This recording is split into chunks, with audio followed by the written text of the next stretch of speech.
Welcome to NSTV news. నా పేరు ప్రతిభ. Bulletin లో ముందుగా హెడ్లైన్స్ చూద్దాం. కామారెడ్డి ఆర్ఎండ్బి గెస్ట్ హౌస్ లో నవోదయ సిద్ధు గారు, తెలంగాణ రాష్ట్ర chairman, Indian National Human Rights protection council Kamareddy జిల్లాకి విచ్చేయడం జరిగింది. మానవ హక్కుల గురించి జిల్లాల్లో అందరికీ అవగాహన కల్పించాలని, మానవ హక్కులను కాపాడాలని, అందరూ సోదర భావంతో కలిసిమెలిసి ఉండాలని కోరారు. Indian National Human Rights protection council Telangana శాఖ కామారెడ్డి డిస్ట్రిక్ట్కి విచ్చేయడం జరిగింది.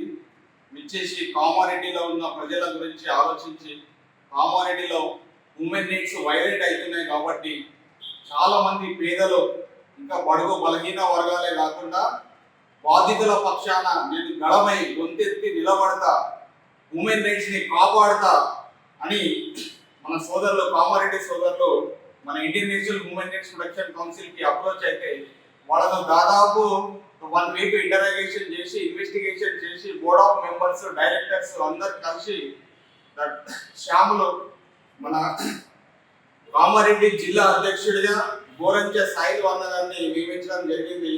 కంగ్రాచులేషన్స్ అన్న. Welcome to Indian National Human Rights protection council.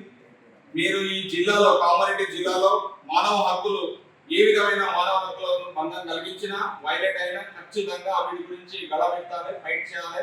బాధితుల పక్షాన నిలబడి వాళ్ళ సమస్యలు సాల్వ్ అయ్యేంత వరకు మీరు వాళ్ళ కండగా ఉండాలని మీ మీద బాధ్యత పెట్టిన.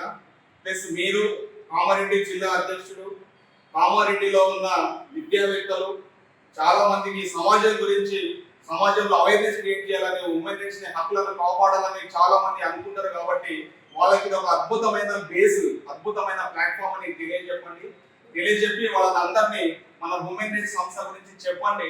చెప్పిన తర్వాత మన తెలంగాణ రాష్ట్రంలో కామారెడ్డి జిల్లాలో ఉమెన్ రైట్స్ వైలేషన్స్ లేకుండా జీరో ఉమెన్ రైట్స్ వైలేషన్ జిల్లాగా మీరు తీర్చిదిద్దుతారని నేను ఈ పోస్ట్ చేయడం జరిగింది.